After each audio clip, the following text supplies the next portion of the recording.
राधे राधे। कैसे हैं आप सब।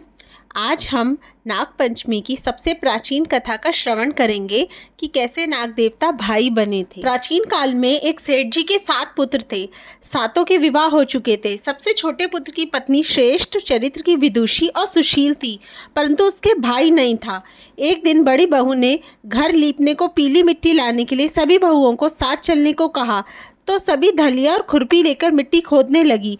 तभी वहां एक सर्प निकला, जिसे बड़ी बहू खुरपी से मारने लगी। यह देख के छोटी बहू ने उसे रोकते हुए कहा, मत मारो इसे, ये बेचारा निरपराध है। यह सुनकर बड़ी बहू ने उसे नहीं मारा। तब सर्प एक और जा बैठा। तब छोटी बहू ने उससे कहा, हम अभी लौट कर आती हैं, तुम यहाँ से जाना मत। यह कहकर वह सबके साथ मिट्टी लेकर घर चली गई और वहां कामकाज में फंसकर सर्प से जो वादा किया था उसे भूल गई। उसे दूसरे दिन वह बात याद आई, तो सबको साथ लेकर वहां पहुंची और सर्प को उस स्थान पर बैठा देखकर बोली, सर्प भैया नमस्कार। सर्प ने कहा, तू भैया कह चुकी है, इसलिए तुझे छोड़ देता हूँ, नहीं तो झूठी बात कहने के कारण तुझे अभी डस लेता।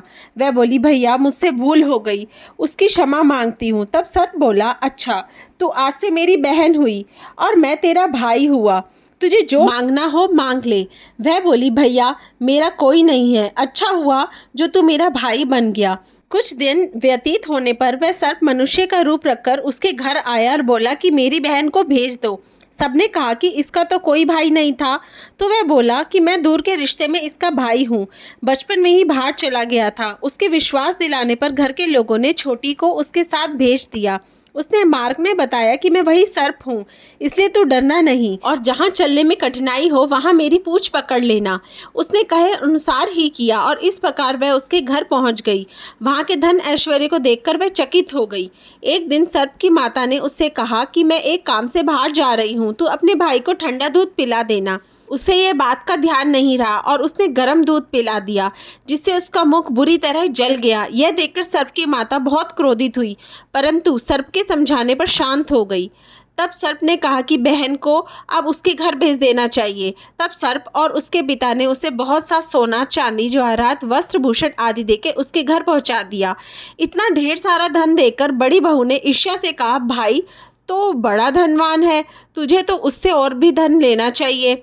सर्प ने यह वचन सुना तो सब वस्तुएं सोने की लाकर दे दी। यह देखकर बड़ी बहू ने कहा, इन्हें झाड़ने की झाड़ू भी सोने की होनी चाहिए। तब सर्प ने झाड़ू भी सोने की लाकर रख दी।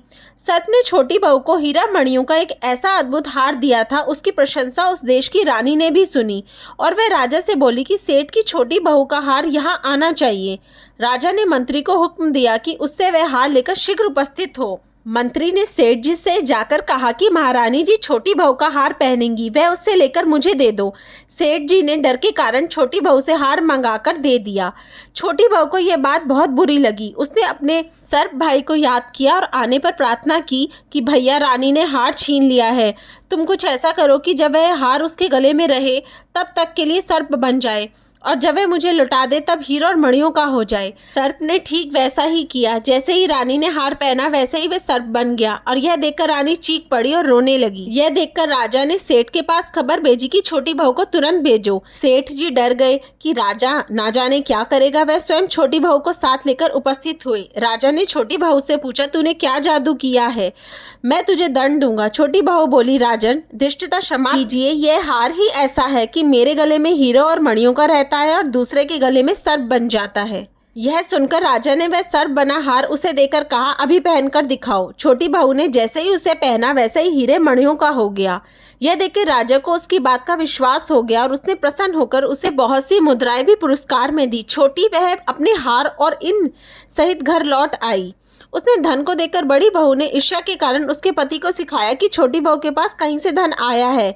यह सुनकर उसके पति ने अपनी पत्नी को बुलाकर कहा, ठीक ठीक बता कि यह धन तुझे कौन देता है। तब वह सर्प को याद करने लगी। तब उसी समय सर्प ने प्रकट होकर कहा, यदि मेरी धर्म बहन के आचरण पे संदेह प्रकट करेगा तो मैं उसे खा लूंगा। यह सुनकर छोटी बहू का पति बहुत प्रसन्न हुआ और उसने सर्प देवता का बड़ा सत्कार किया। उसी दिन से नाग पंचमी का त्योहार मनाया जाता है और स्त्रियां सर्प को भाई मानकर उनकी पूजा करती हैं। नाग देवता की जय। ओम नमः शिवाय। आप सभी को नाग पंचमी की बहुत बहुत शुभकामनाएं। राधे राधे।